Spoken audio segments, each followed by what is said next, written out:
bem-vindo a mais um Café da Manhã com a Academia Brasileira de Direito do Trabalho.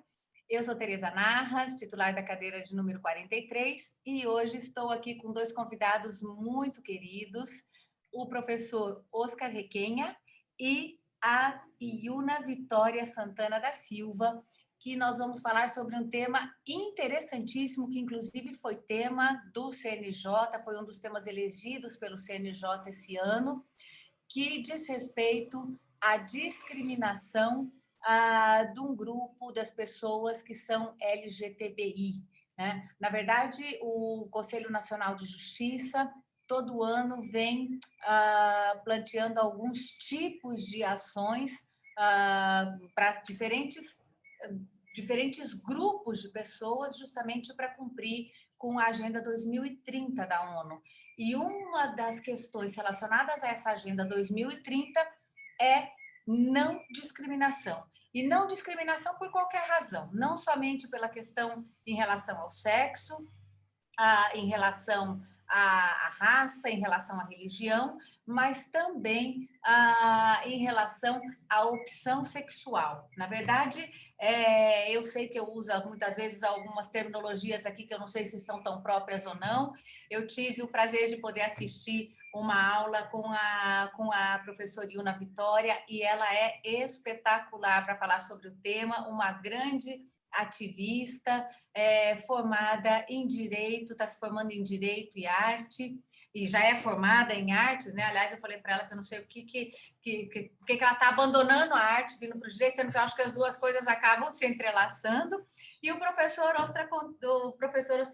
Oscar Requenha já esteve conosco aqui, falando sobre esse tema. Inclusive, no dia da entrevista do professor, nós fizemos essa entrevista por Instagram e, infelizmente, algumas coisas saíram truncadas, mas a entrevista está no nosso portal aí, está no nosso canal da academia. Então, quem quiser recordar um pouco do que ele já tinha falado, a parte dele, que é a mais importante, deu para ouvir. A minha ficou um pouco prejudicada, mas a minha também não é tão importante, porque, na verdade, o que nos interessa aqui é o holofote sobre os nossos entrevistados. E só para fazer um esclarecimento a respeito da sigla, né? Tem muita gente que pergunta o que quer dizer essa sigla. Então, vamos lá, só para dar um esclarecimento. LGTBI, ela é uma sigla que vem sendo utilizada por um movimento social brasileiro e por entidades governamentais, como conselhos, secretarias, em todos os âmbitos da federação. Também é uma sigla que é adotada pela ONU, nos seus diversos documentos e instrumentos aí que existem com relação à regulamentação da proteção desses grupos. Lembrando também que em algumas situações que se vão agregando outros tipos de letra, por exemplo, LGBTTIS e assim por diante. Então, eu, na verdade, prefiro passar para o professor Oscar, para que ele possa tentar nos explicar, dentro de um instrumento internacional, o que são essas siglas, para que vocês possam entender. E aí fazer um bate-papo com a Iuna. Ele tem também várias perguntas para fazer para ela. Então, como eu já sei que ele tem uma lista de perguntas e eu também, então eu começo pelo professor Oscar e depois a gente massacra a professora Iuna com todas essas perguntas que todo mundo tem. E já agradecendo a presença de vocês dois, de poder estar aqui conosco. Lembrando que essa entrevista ela fica no canal da Academia Brasileira de Direito do Trabalho, onde a gente tem construído uma grande biblioteca sobre diversos temas. Não esqueçam, quem gostar, de dar o like, de divulgar e de apertar o sininho para poder receber todas as entrevistas e informações que a gente publica aí no canal do YouTube da Academia. Oscar, muito obrigada por ter vindo. Ya te lo paso la palabra. Y como habíamos ajustado antes de la entrevista, hacemos un poco portugués, español y ya está. Dos idiomas y ya está para todos los oyentes. Perfecto. Pues muchas gracias. Para mí es un honor el poder participar en esta entrevista. Un placer, Iuna, conocerte. Y bueno, lo primero de todo, pedir disculpas porque efectivamente eu no falo portugués, pero voy a hacerlo en castellano y se me entenderá mejor. Intentaré hablar un poco más lento para que se me comprenda. Y comenzando ya con la primera cuestión que ha puesto sobre la mesa la profesora Teresa Najas, a quien agradezco la invitación. El tema de las siglas es un tema que lleva a mucho debate. Es cierto que cada vez se va extendiendo más esas siglas con el ánimo de ser más omnicomprensivos, es decir, de comprender el gran abanico de posibilidades que hay, tanto en cuestiones de identidad de género como en cuestiones de orientación sexual, etcétera, etcétera. Entonces, de esas siglas que tú has mencionado, que podríamos hablar de gays, lesbianas, personas intersexuales, personas trans, nosotros, o al menos en mi campo de investigación, yo me centro sobre todo en las personas trans. Es decir, dejo a un lado, entre comillas, al resto de siglas, porque mi campo de investigación es el de las personas trans, es decir, es el de la identidad de género. Dejo a un lado lo que es la orientación sexual. La orientación sexual, al menos aquí en España, es un ámbito de estudio que se ha trabajado mucho y que afortunadamente parece que ya hay menos casos de discriminación. Parece que ya la sociedad ha asimilado muy bien esta realidad y de hecho España fue uno de los primeros países en Europa y en el mundo que legalizó el matrimonio homosexual. Entonces, el matrimonio entre personas del mismo sexo. Entonces, creo que ese hito legislativo y en general el esfuerzo que ha hecho la sociedad por acoger a estas personas dejan como un tema de menos interés jurídico lo que es la orientación sexual. Por eso yo me centro sobre todo en la identidad de género, que sí que es un campo donde todavía existe una clara discriminación, a pesar de los avances con los años, porque es verdad que han habido avances, pero yo me centro en la identidad de género y concretamente en las personas trans. El concepto trans se dice que es un concepto paraguas porque acoge dentro de, siendo solo una de las realidades de todo el colectivo LGTBI o LGTBIQ+, el concepto trans recoge distintas realidades. Están las personas transgénero, las personas transexuales, luego también podemos hablar de las personas no binarias, es decir, aquellas que no se sienten identificadas ni con un género ni con otro, ni con el masculino ni con el femenino, o también incluso dentro de las personas no binarias existen personas de género fluido, se dice, es decir, de personas que a veces se sienten más cercanas a un género, otros días se sienten más cercanas a otro. Y, en fin, dentro de lo que serían las personas trans binarias, es decir, aquellas que no se sienten identificadas con el sexo que se le asignó al nacer, es decir, por ejemplo, yo que tengo un sexo biológico masculino, si yo no me sintiese identificado con mi sexo biológico masculino, me podría sentir identificado con el sexo biológico femenino o simplemente con el género femenino. En ese caso, yo sería una mujer trans. Es decir, soy una mujer y se le pone el apellido trans porque efectivamente yo necesito un periodo de transición para que la sociedad me vea como una mujer trans. ¿De acuerdo? Básicamente esa sería la explicación. No sé si yo creo que después habrá más tiempo para desarrollarla, pero de momento yo lo dejaría aquí. No sé si Yuna quiere aportar algo más. Yuna, ¿quieres añadir algo? Então, só trazer uma contribuição que aqui, pelo menos, os movimentos de pessoas trans que têm produzido na universidade têm preconizado muito o conceito de cisgênero, né? A cisgeneridade enquanto categoria útil de análise para a gente também nomear esse sujeito não marcado, né? E aí, retomando um pouco desse apanhado que o colega pesquisador trouxe, nós também identificamos que, pelo menos, o debate sobre sexualidade tem avançado muito mais do que o debate sobre identidade de gênero. no sentido de que as violências contra pessoas transgêneras são muito maiores do que as violências em decorrência de orientações sexuais divergentes da heterossexual. Não à toa, o Brasil, infelizmente, ainda lidera o ranking de morte de pessoas trans, né? É o país que mais mata travestis e transexuais no mundo. O México está em segundo lugar e mata pelo menos 2 vezes menos, né? Então, ainda é uma realidade tristemente vivida pelas pessoas trans. E Né? o que é, só para esclarecer para o pessoal, porque são expressões que não estão, vamos dizer assim, no nosso cotidiano. O que seria o cisgênero? Ou cis... Porque o trans, como diz o Oscar, é aquela pessoa que está em processo de transição. E o cisgênero, onde ele se enquadraria? Efectivamente, el concepto de cisgénero, perdona Yuna que me ha adelantado, sería justamente el opuesto, el antónimo de persona transgénero. Es decir, es aquella persona que sí se siente identificada con el sexo que se le asigna al nacer. Es decir, en nuestro caso, nosotros seríamos personas cisgénero. Teresa y yo seríamos personas cisgénero, porque sí que nos sentimos identificados con el sexo que se nos asignó al nacer. Esa es la diferencia, es justamente lo contrario de persona trans, cis e trans. Yuna, e você ia acrescentar mais alguma coisa?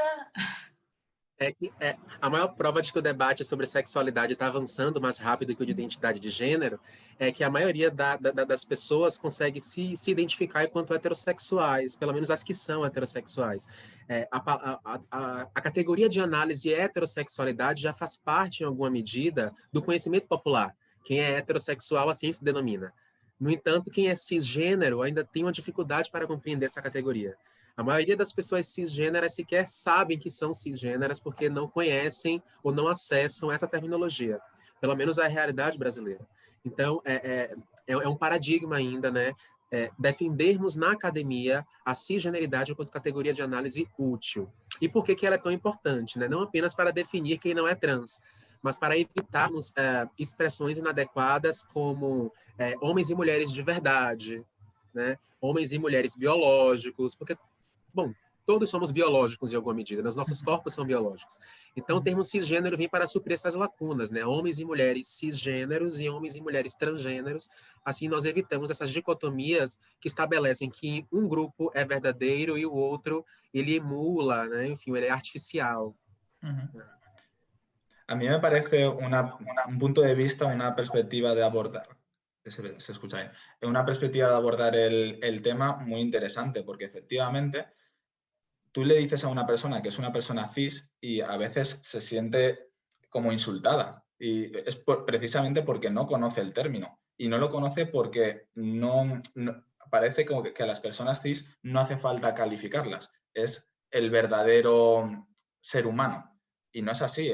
Igual que llamamos a las personas trans, debemos llamar a las personas cis. Por lo tanto, lo de categorizar a las personas cis me parece un muy buen punto de partida. E me parece que agora, com a pandemia, um dos grupos mais afetados foi, ou seja, já era um grupo vulnerável e parece que junto com o grupo das mulheres, dos jovens, o grupo dos transgêneros também foi um grupo muito afetado pela pandemia.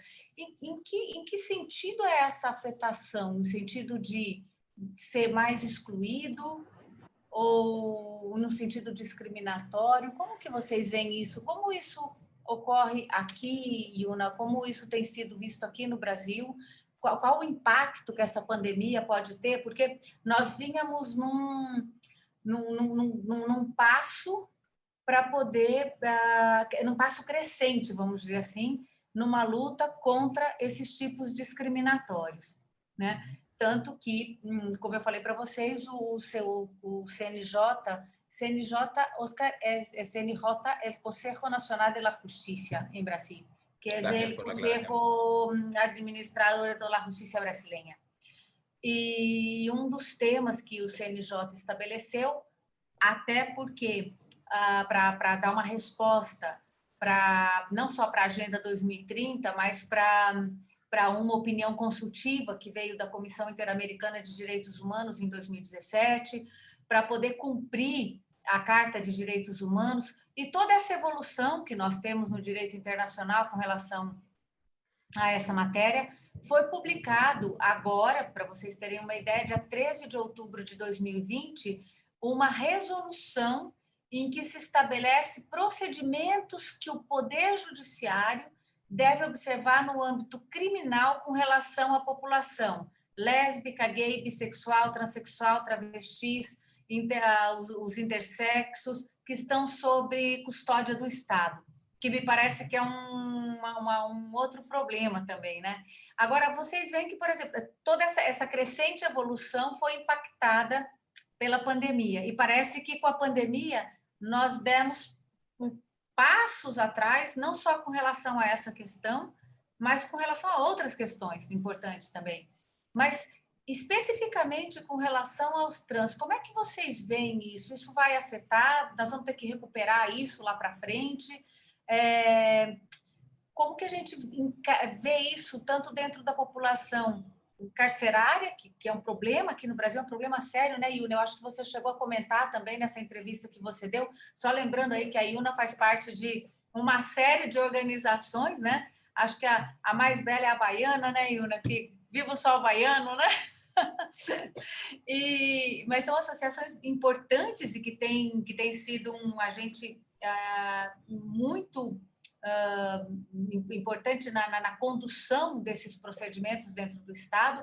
Então, eu queria que vocês falassem um pouquinho disso, tanto na área criminal, se é possível, como que isso ficou, se essas medidas que os conselhos têm tomado, não sei, Oscar, se não sei se em Espanha há as mesmas determinações dentro do Poder Judiciário de medidas protetivas para a população del cárcel, e como que isso também repercute no mundo do trabalho dessas pessoas.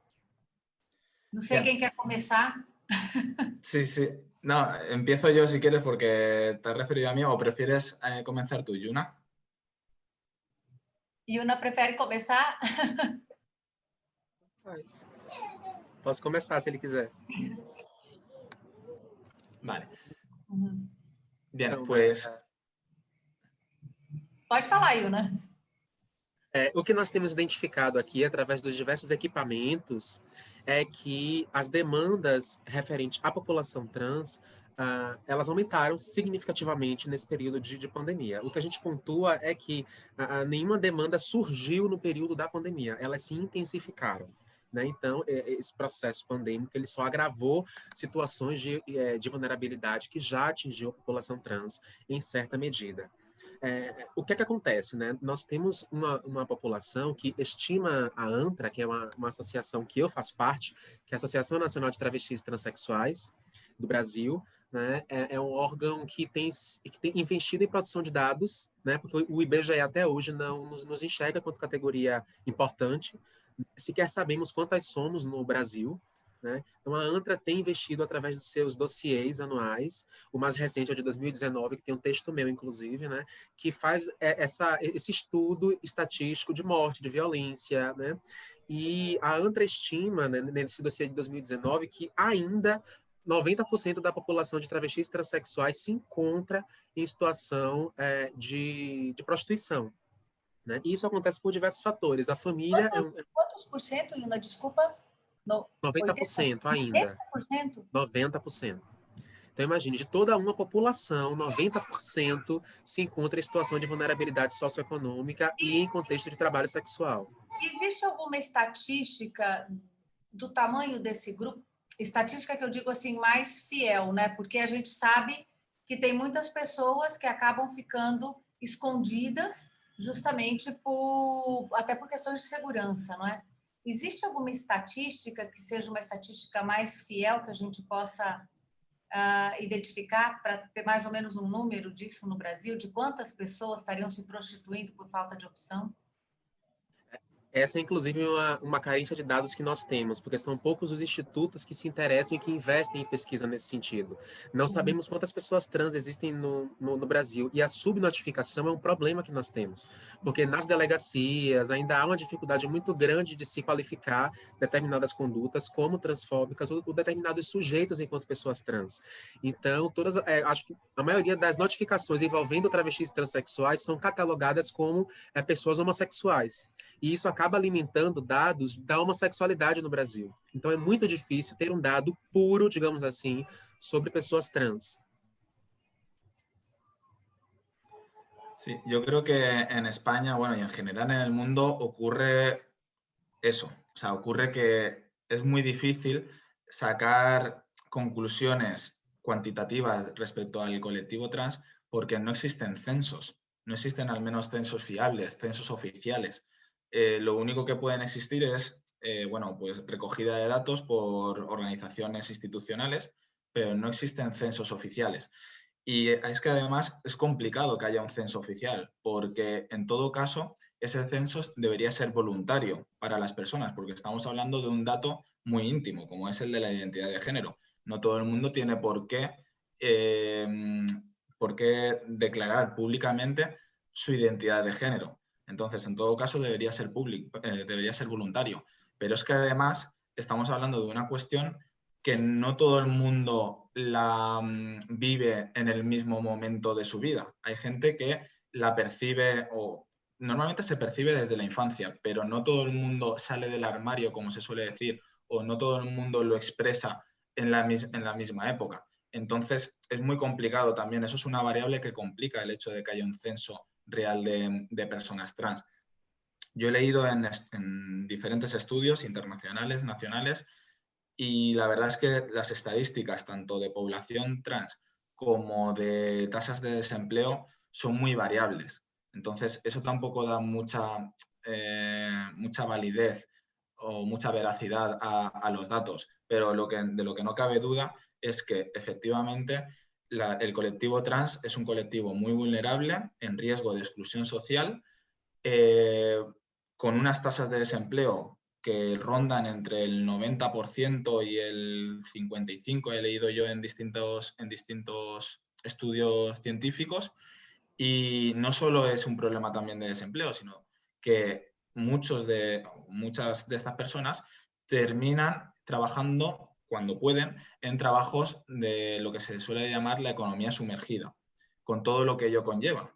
Es decir, la falta de inscripción en la seguridad social y, por lo tanto, de estar excluido o excluida de muchas ayudas sociales y, en general, del sistema de protección social.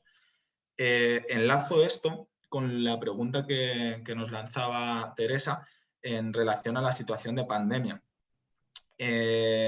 Todos los colectivos que están fuera del sistema de relaciones laborales, no solo el colectivo trans, pero también el colectivo trans, se han visto mucho más afectados por la pandemia, por el coronavirus, porque como no podían declarar su trabajo, ahora se encuentran en una situación de extrema vulnerabilidad, porque no solo no perciben ayudas sociales, sino que tampoco pueden acudir a trabajar, porque no pueden justificar que están yendo a trabajar. Entonces es una doble o triple o, en general, múltiple discriminación la que están padeciendo estas personas. Si además de ello tenemos en cuenta que muchas de ellas se dedican al trabajo sexual de forma casi obligada por el hecho de que no tienen otras oportunidades laborales, pues nos podemos imaginar la situación de vulnerabilidad que viven continuamente, pero todavía más agravada en una situación de crisis sanitaria como la actual. Você acha que aqui no Brasil também essa opção, entre aspas, pela prostituição também é uma quase que uma imposição para que eles possam ter trabalho? Como é que está a situação da inclusão dessas pessoas no mercado de trabalho? E só para fazer um parênteses com relação a índices, a IBGE, Oscar, quiere decir el Instituto Brasileño de Estadísticas. O sea, es el instituto que tenía que compilar todos esos datos. ¿sabes? Lo que pasa es que quien lo está haciendo son las asociaciones, las organizaciones, como está diciendo Yuna, y la FGV, que es una facultad que hace muchas estadísticas, y la FGV tiene algunos estudios sobre eso. Y tiene incluso un estudio muy interesante que de 2017-2018, donde hace unos gráficos incluso por las violaciones que sufren esas personas. Entonces, por ejemplo, hay estadísticas para la violencia psicológica, la discriminación, la física, la institucional, la negligencia, y los abusos de todo. Pero aún tenemos un déficit de datos que es muy importante, incluso por esto que tú has planteado, de mucha gente, por ejemplo, no tiene, claro, por opciones particulares suyas, de decir a qué opción sexual tiene. Algunas porque no les queda bien, otras, por razones diversas que nosotros no sabemos. Claro, solamente podríamos saber con una investigación y una estadística sobre eso. Y para eso había que tener una investigación más detallada sobre el tema. Pero específicamente en el mundo del trabajo, y cómo que eso funciona, porque claro que la pandemia, como vosotros han dicho, la pandemia no ha creado situaciones distintas, pero simplemente ha incrementado las situaciones que ya existiam. E no mundo do trabalho, como isso fica aqui no Brasil? Essa discriminação, essa opção, é opção, não é opção? Como é essa realidade aqui? Então, o que os movimentos sociais preconizam, né, e algumas correntes transfeministas reforçam, é que a prostituição, pelo menos para as mulheres trans travestis, ela é praticamente compulsória. Então, o que é que acontece? Primeiro, que a instituição familiar nos é negada, tá? A família nuclear, para usar um termo psicanalítico. A maioria das pessoas transgêneras, quando se assumem no interior de seus lares, passam por um processo de exclusão, que é um processo tamanho que culmina quase sempre, né, na expulsão desse sujeito trans do seu lar. E por conta da transfobia institucional, né, o que é que eu digo em relação a isso? As instituições de ensino, né, de nível fundamental e médio brasileiras ainda não estão preparadas para acolher pessoas transgêneras de maneira integral. Né? A maioria das agendas políticas das pessoas trans, como o uso do nome social, né, o uso do banheiro adequado e o próprio tratamento de gênero adequado a essa identidade, ainda não são completamente respeitados. Não existe um protocolo específico nas instituições, sobretudo instituições públicas, para que esses sujeitos consigam concluir a trajetória no ensino formal. Né? Então, por isso que a evasão escolar, né, é de pelo menos 85%. Isso também é um dado da ANTRA. Né? Que, na verdade, essa evasão escolar é justificada por conta da transfobia. Imagine, né? Uma jovem trans ficando um período inteiro, um turno inteiro, sem ir ao banheiro por medo de violência ou por ser expulsa por outros coleguinhas. Então, quando as pessoas trans são expulsas de casa por conta desse déficit na educação, a maioria delas se encontra em vulnerabilidade socioeconômica e em situação de rua. E é por estar em situação de rua que a prostituição acaba aparecendo como única possibilidade de sobrevivência, porque se não consegue concluir, né, o ensino, muito dificilmente vai conseguir a primeira oportunidade de emprego. Né? Mesmo as que conseguem o diploma do ensino médio possuem dificuldade por conta do preconceito. Né? Há um entendimento no senso comum de que as pessoas trans são menos capazes, né? Por conta do próprio estigma associado à prostituição, às ISTs e à AIDS. Né? As pessoas tendem a não desejar pessoas transgêneras em seus espaços de trabalho, né? E isso é feito de uma maneira muito velada. As pessoas trans dificilmente fazem o perfil das empresas.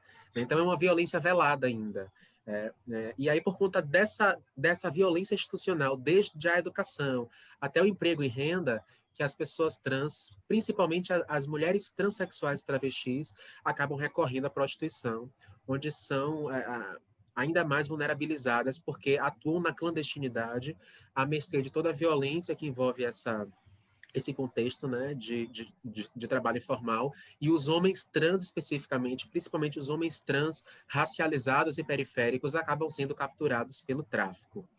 É por isso que muitas instituições que defendem os interesses da população LGBT têm, de maneira autônoma, estipulado alguns projetos que são entendidos como reparação histórica, né, de inclusão da população trans no mercado de trabalho. E essa inclusão ela pressupõe tanto a inserção quanto a permanência, né? Porque não adianta a gente conseguir uma vaga de emprego para uma comunidade que não foi preparada para ocupar esse lugar, porque muito dificilmente essas pessoas vão conseguir permanecer. Então, esses projetos, né, eles envolvem desde a capacitação das pessoas trans, né, para o mercado de trabalho, mas também capacitação de empresas para que esses espaços estejam adequados para esses sujeitos que possuem demandas específicas, né? A questão do nome social é um deles que está estipulado por decreto federal desde 2016, né? O reconhecimento legal da identidade de gênero desses sujeitos, sobretudo após a DIN 4275, né, que possibilita a retificação em cartório. São muitas pessoas trans que já estão com os documentos retificados, e tudo isso precisa ser observado, porque no campo do direito do trabalho, tudo é muito dividido entre gêneros. E aí, como é que fica esse sujeito trans, essa mulher trans, que agora é sexo feminino nos documentos? Ela vai ser inserida em uma lógica que foi pensada para as mulheres cis? Se não, como que se dará esse acesso a esse direito? Né? Quando a gente pensa, por exemplo, questões mais complexas, como as mulheres trans que são mães, como que fica a questão da licença maternidade, do salário maternidade, enfim. São paradigmas que o direito ainda está aprendendo a lidar, porque são grandes leading cases, né, para o direito do trabalho. Mas pelo menos em uma esfera mais, assim, em primeiro plano, digamos, existem projetos que estão pensando a inclusão e a permanência, pelo menos para dar a primeira oportunidade de emprego, que é o que muitas meninas precisam nesse momento, porque na pandemia, se antes a situação já era de calamidade, imagine, 90% de uma população trabalhando em contexto informal. Agora, com as medidas de contenção do coronavírus, né, pelo isolamento social, a única fonte de renda dessa população foi retirada, porque as meninas que trabalham em prostituição já não podem mais, né, estar em situação de rua, elas não podem mais fazer a pista, como é chamado, né, entre as meninas trans travestis. Então, elas não conseguem mais clientes, não podem mais trabalhar e estão sobrevivendo de cestas básicas, projetos autônomos de doação, tanto da iniciativa privada, quanto de alguns municípios que instauraram essas medidas de cestas básicas para travestis transexuais, se eu não me engano, em São Paulo e no Rio de Janeiro. Né, o município deu essa assistência aqui em Salvador, Bahia, né, a ONG que eu faço parte, que é a Atração, mas também o Centro de Promoção e Defesa dos Direitos LGBTs da Bahia, que eu também trabalho no jurídico. Nós fizemos uma campanha de cestas básicas e foi isso que, de alguma maneira, possibilitou que as pessoas trans que trabalham em contextos de sexual pudessem se manter até o fim das medidas de contenção. Né? E passado esse momento de crise, é que a gente vai dar continuidade aos diversos projetos, dos quais eu posso citar o Transemprego, que é um dos maiores, né? que foi fundado aí por Maite Schneider, com Márcia Rocha, que são duas pessoas trans, conta com o apoio de Letícia Lanz também, hoje em dia, que é uma psicanalista maravilhosa, que surgiu, na verdade, de um encontro em 2019, e em 2013 foi efetivado, né? E desde então tem fornecido milhares de oportunidades, quase sempre o primeiro emprego, né, para essa população. Inicialmente, coletava currículos de pessoas transgêneras e ofertava para instituições diversas, e hoje em dia o alcance se expandiu de tal forma que instituições, né, já entram em contato com o Transemprego para que procedam com o cadastro e a subsequente admissão dessas pessoas trans. É um projeto enorme em âmbito nacional e que tem contribuído com essa taxa de desemprego da população transgênera. E quem organiza esse programa do Transemprego? É um programa de governo? É um programa da associação? Tem alguma ajuda do governo? Ou seja, como que ele funciona? Porque é uma coisa interessante, você é mãe, né? Se eu não me engano, você é mãe de uma menininha, é isso? Ou de um menininho? Não Dionísio. sei. Como? Como é? Dionísio. Dionísio. Eu me lembro que você falou e é bebê ainda, não é? Se eu não me engano. Um ano e E 2 meses. ai, que fofo. E o negócio é o seguinte, porque isso é uma questão interessante, porque, como você falou, o direito do trabalho ele está segmentado em masculino e feminino, né? Então, realmente, claro, isso faz parte, é uma consequência de toda a cultura que nós tivemos até hoje, de um hábito, enfim, de social que nós temos. E óbvio que isso, para mudar, ele vai levar um tempo. Inclusive, parece que a própria Previdência Social brasileira, não lo sei, Oscar, se a Seguridade Social espanhola estaria preparado para receber para tramitar esses tipos de situações, como, por exemplo, você deu um exemplo simples da licença maternidade. E os departamentos pessoais das empresas também eu não sei se estão preparados, porque, na verdade, a gente funciona com um sistema que é fixo, não é? Então, você insere o dado no sistema, ou não é.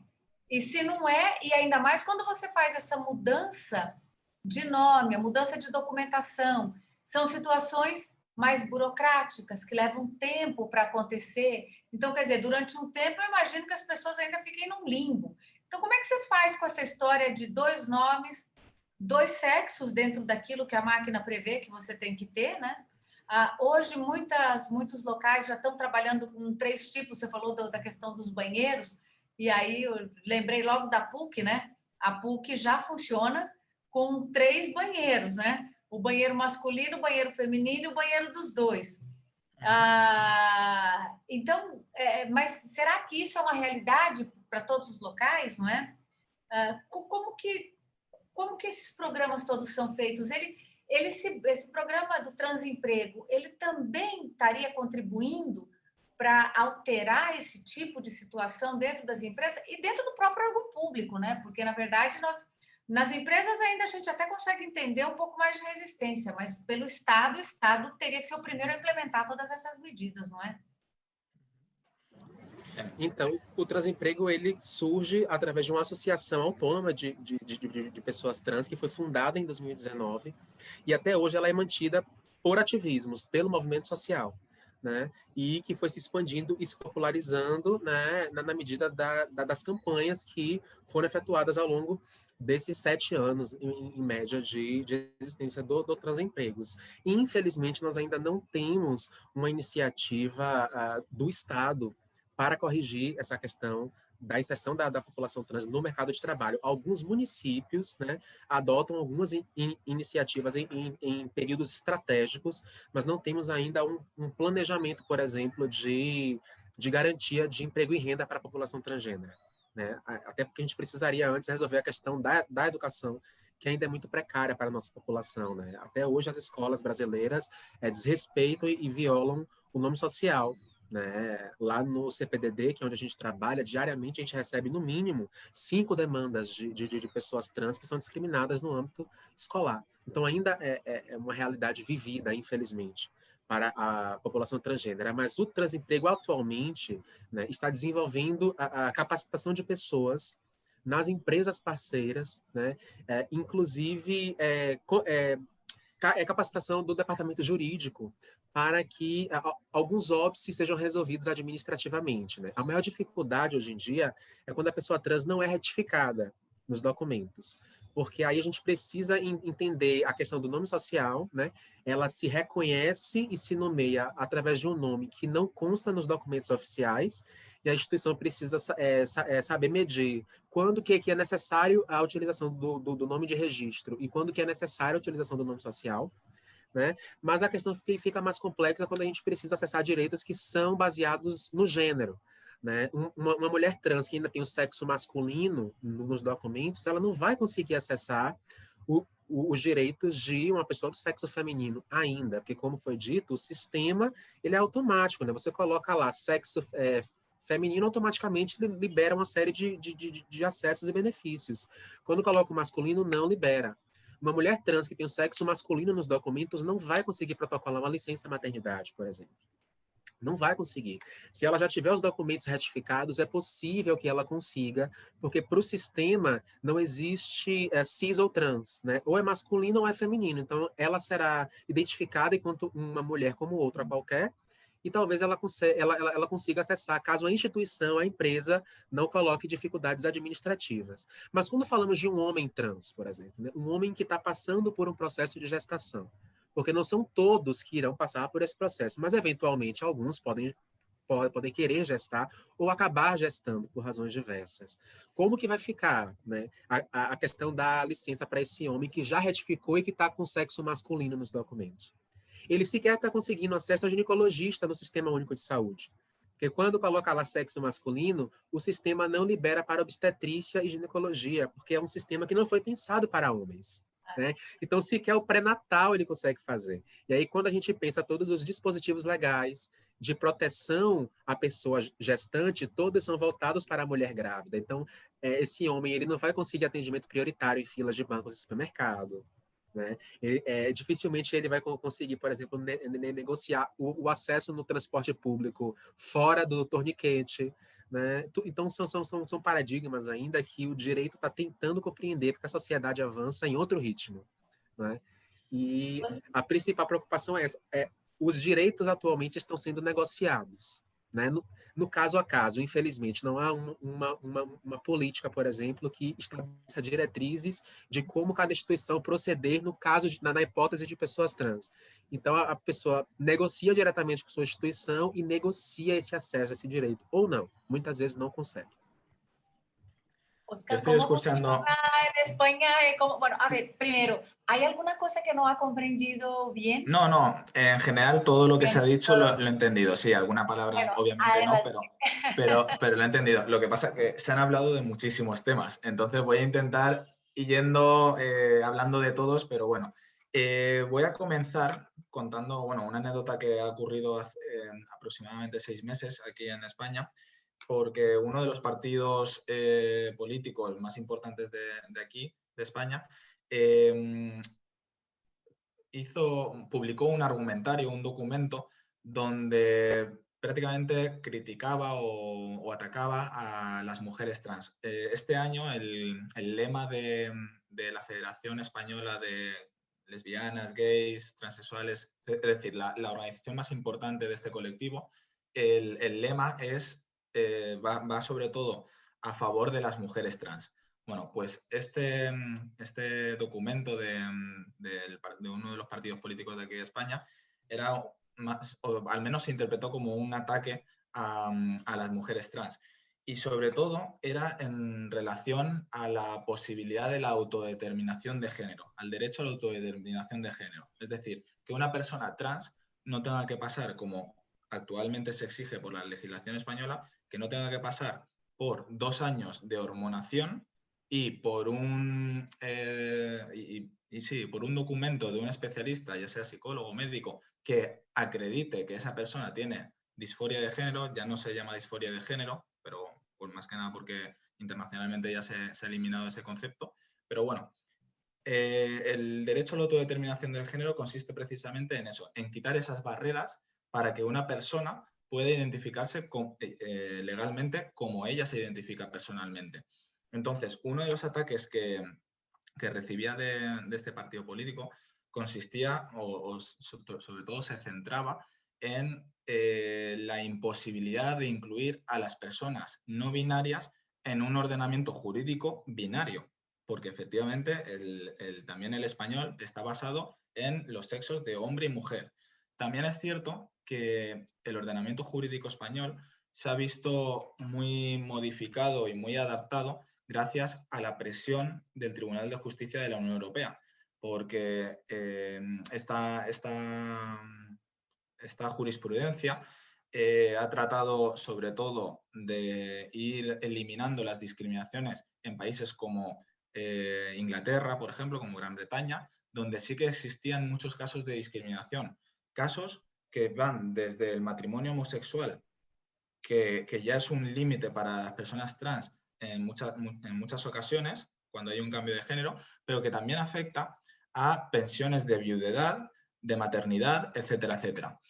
En el caso de la maternidad, yo creo que aquí en España no hay demasiados casos de discriminación, al menos en relación a las personas trans, porque es cierto que como se ha equiparado la maternidad biológica a la adopción, al acogimiento, prácticamente el sujeto pasivo, perdón, el sujeto activo de la prestación, da igual que sea hombre o mujer.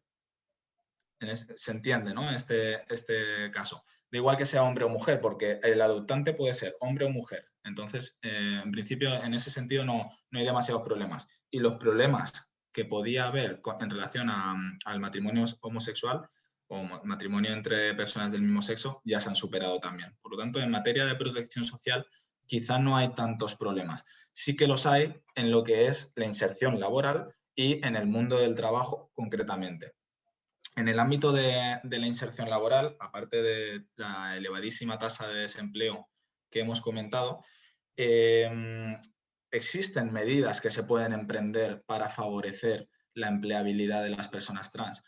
Yo creo que el mejor ejemplo y el más eficaz lo encontramos en la legislación uruguaya y en la Argentina recientemente también, que incorporan lo que ellos han llamado el cupo laboral trans, es decir, una reserva de empleo a favor del colectivo trans.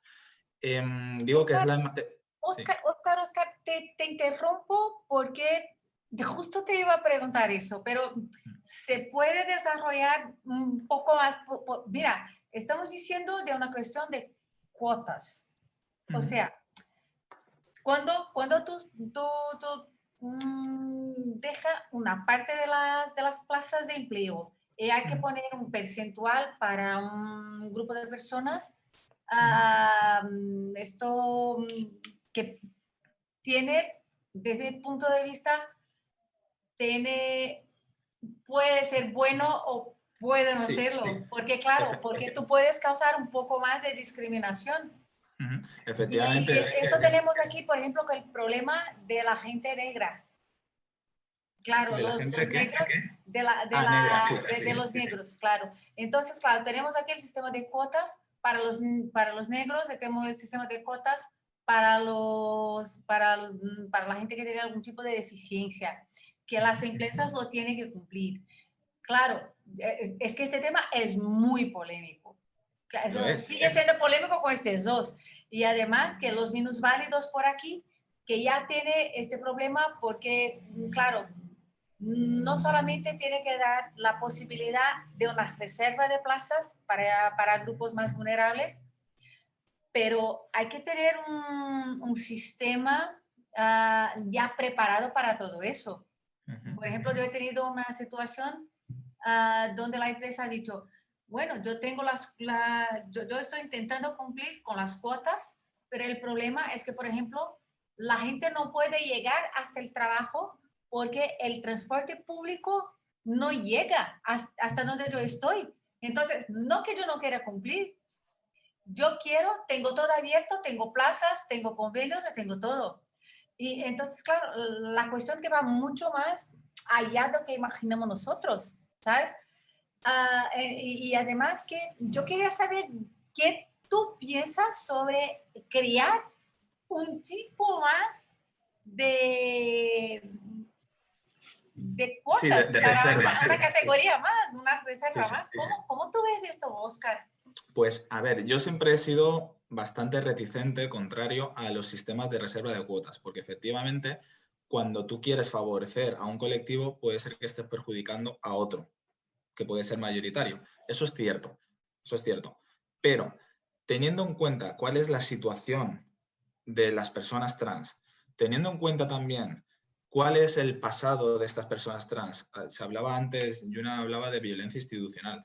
Las personas trans han percibido de los estados una violencia institucional gravísima, ya no solo de los estados, también de la propia sociedad. Claro. Es una violencia institucional que les ha llevado a procesos, además voy a hacer el recorrido que quería haber hecho antes, me viene genial ahora para hacerlo. Han sufrido procesos de discriminación, de violencia física, violencia moral. Eso lleva a unas consecuencias. lleva unas consecuencias psicológicas, pero también en el ámbito educativo. Les aparta del ámbito educativo porque no pueden soportar esa presión. Esa falta de formación repercute en una escasa empleabilidad después, porque no pueden acceder a ciertos puestos de trabajo, no están capacitados para esos puestos de trabajo.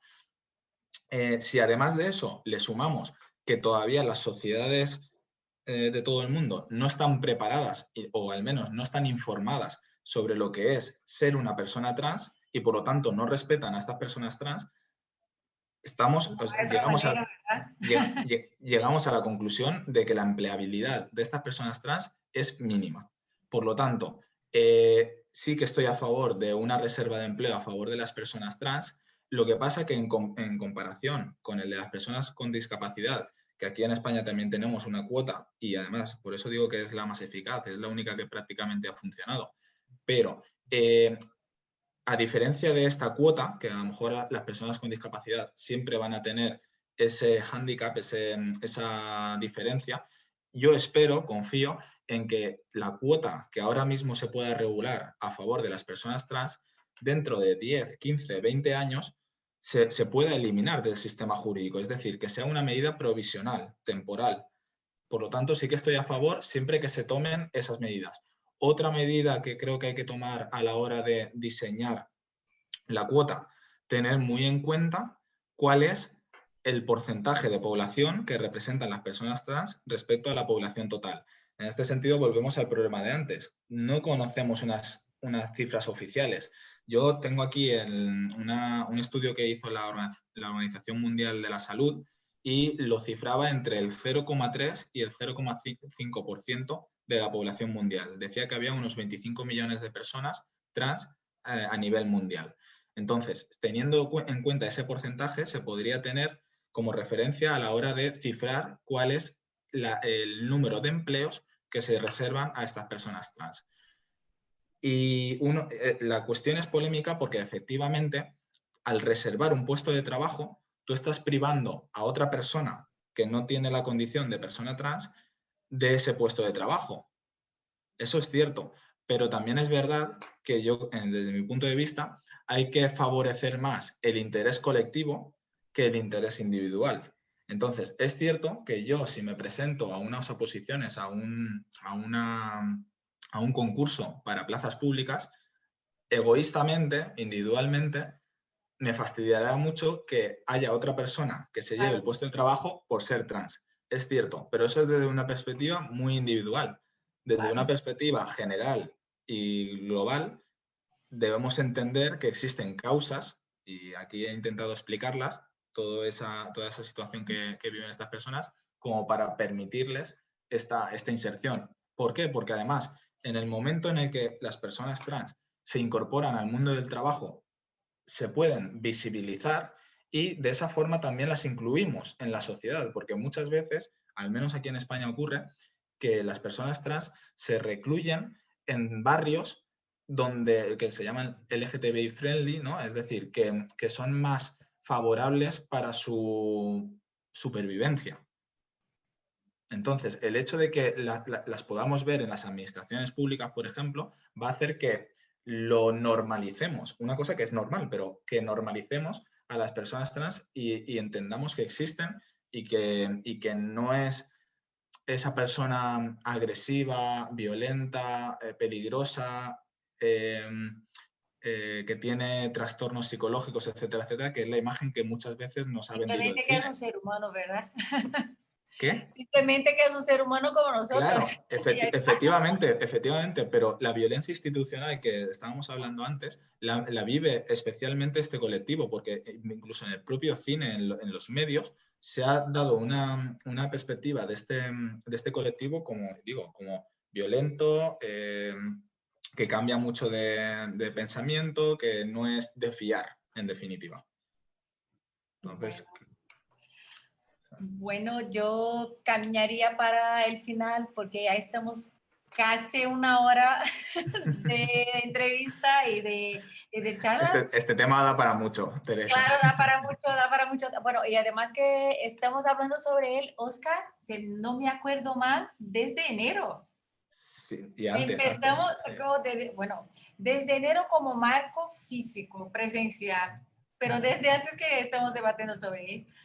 Y bueno, y tampoco quiero abusar de vosotros y además de Yuna, que por la primera vez está aquí en la academia con nosotros y espero que vuelva mucho más, como tú, Oscar, que ya cuando hablamos de temas específicos como esto, por ejemplo, ya sabemos qué llamar e invitar a estar aquí, ¿verdad? Yo vendré encantado, estoy muy agradecido. Bom, muito obrigada ao Oscar, a Yuna. Yuna, eu até gostaria que você... Eu sei que é muito chata essa história de conte a minha vida, né? Mas para que as pessoas possam te conhecer, eu acho muito interessante, porque você tocou num ponto que me parece fundamental para conseguir resolver esse problema da discriminação e da violência, que é ele ter que começar dentro de casa. Se a família acolhe, nós temos, obviamente, um outro quadro para ser desenhado fora das paredes de casa. E eu digo isso porque, inclusive, eu fiz um trabalho para a Escola Judicial do Mato Grosso do Sul. Até o Francisco era para estar conosco e não pôde estar por um outro compromisso, mas eu espero que ele volte, Uni, e acho que eu devo te ligar de novo para poder te reunir com ele, porque ele queria muito ter te conhecido. E me ajudou muito na pesquisa uma querida amiga que é a Laura, que coincidentemente foi professora da minha filha na escola, trabalha com criança há muito tempo, é professora de inglês, e com certeza ela vai nos assistir. E ela teve um acolhimento dentro de casa, e por isso ela está dentro desses 10% da exceção que a Yuna falou, e me parece que a Yuna também está dentro desses 10%. Então, eu imagino que a educação realmente ela tem que começar dentro de casa, se expandir para a escola.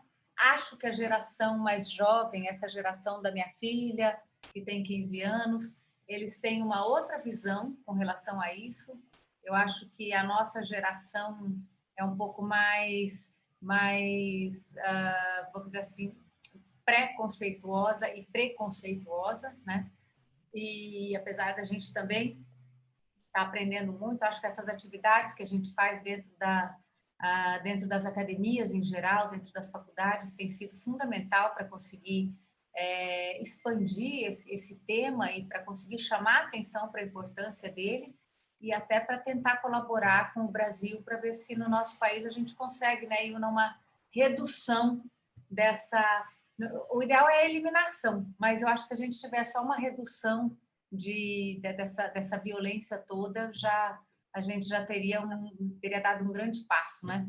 Então, Oscar, muchísimas gracias de nuevo. Vos dejo con la palabra final. Empiezo por ti y después terminamos con Yuna para saludar de un chao para toda la gente que nos asiste y esperando que vosotros puedan volver a nuestra academia. Pues yo no quiero despedirme sin agradecer a la academia la invitación y a ti personalmente, Teresa. También decir que ha sido un placer compartir este espacio con Yuna, a quien espero... A ver si la llevamos al próximo seminario. No, de hecho mi propuesta es que esta iniciativa de A Café de Mañana sirva como semilla o como germen de un congreso que podríamos organizar, Teresa, aquí te lanzo el órdago, sobre situaciones... ¿Podemos organizar de manera virtual sobre eso? Efectivamente, y sobre todo porque yo estoy pensando en un congreso que sea internacional. Entonces, la situación actual es muy proclive a que lo organicemos de forma virtual, por evitar también los traslados. Entonces, yo te propongo que lo organicemos. Yo tengo contactos en Colombia, en Chile, en Uruguay, también aquí en España con organizaciones defensoras de este colectivo y, por lo tanto, creo que es una oportunidad muy buena para hacerlo desde el punto de vista académico, pero también social. Por lo tanto, hago la invitación y... Encantada de que podemos hacerlo para el próximo año, porque este año ya no nos da tiempo de nada, pero lo organizamos para el próximo año y una parcería con con la academia y con la Universidad de Valencia, como vamos a hacer ahora sobre sindicato, que estamos haciendo con Fernando. Y claro que encantada en hacerlo sobre ese tema para el próximo año, sobre inclusión social, que esto sería genial. ¿Tú lo organizas, Oscar? Encantada con la organización nuestra. Te ayudo. Yo estoy encantado con la organización y me tenéis a vuestra disposición cuando queráis. Y una nos ayudará con la asociación, con la otra. ¿Qué? Perdón, no te he entendido. Que Yuna nos podrá ayudar con la asociación, con la Fuerza Nacional, que sería genial. Sí. Con el apoyo de la asociación sería otra cosa. Ojalá. Yuna, muito obrigada. Te deixo com as últimas palavras também, para que a gente possa se despedir, que eu sei que você tem um compromisso. Eu que agradeço pela oportunidade. Eu queria reforçar o quão potente e necessário é esse espaço. A população trans, ao longo das últimas décadas, quando é abordada, né, é sempre colocada nesse local de objeto de estudo, né? E ocupar espaços como esse, me colocando também enquanto pesquisadora, né, trazendo também o avanço no debate no âmbito acadêmico, já traz em si um movimento contra-hegemônico, né? As meninas trans travestis que eventualmente me assistem, né, nesses espaços vão conseguir enxergar outras histórias sobre nós, né? Outras possibilidades de ocupação. E isso é fantástico, né? Isso é fantástico. Eu queria agradecer pela oportunidade, falar que eu sou uma grande exceção, né? Eu consegui chegar ao ensino dito superior. Eu estou coordenadora de um grupo de pesquisa em estudos trans aqui da Universidade Federal da Bahia, né? E ainda sou uma exceção em um cenário, né, que a maioria se encontra fora do ensino formal e fora do mercado formal. E se eu consegui isso foi por conta, em alguma medida, da aceitação familiar, né? Então, ainda que meus privilégios não tenham me impedido de ter de sair de casa, eu sempre tive o apoio de minha mãe. Minha mãe sempre esteve comigo. E por isso que a família é uma bandeira de luta que eu carrego como majoritária em minha trajetória, em meu ativismo, tanto o apoio familiar, né, da nossa família nuclear, quanto a possibilidade de construirmos novas famílias, né, de exercermos a parentalidade trans, que ainda está caminhando de maneira tímida no campo do direito da família e da sucessão, mas que é fundamental para trazer dignidade para a população trans, né? De entendermos que não somos apenas a nossa identidade, mas somos filhas de alguém, irmãs de alguém e podemos ser mães de alguém, né? Acho isso fundamental. E é nesse sentido que eu celebro esse espaço, essa oportunidade, me despeço, porque tenho outra atividade agora, senão ficaria muito mais, mas com muita gratidão, com muita gratidão. E é bom, Yuna, porque daí fica esse gostinho da gente voltar e organizar. De repente a gente fala com a Acnur também, que é a Associação para a América Latina, né, que congrega a defesa desses grupos, e a gente consegue aí realizar o nosso congresso com a ajuda do Oscar e com o apoio aí da Universidade de Valência e da Academia Brasileira, que está sempre aberta para esses espaços, e se tudo der certo a gente ainda vai conseguir inverter esse percentual que você trouxe, Yuna, passar de 90% para a inclusão e 10% para a exclusão, que daí fica mais fácil da gente conseguir alcançar o 100%. Gente, muito obrigada. Um prazer ter vocês dois aqui e ficamos para a próxima. Um beijo para vocês e até o próximo Café da Manhã com a Academia. Sem esquecer, para divulgar a nossa página, que a gente tem várias pesquisas e entrevistas como essa, justamente para poder construir aí um mundo melhor. Muito obrigada e até a próxima. Muito obrigado. Tchau.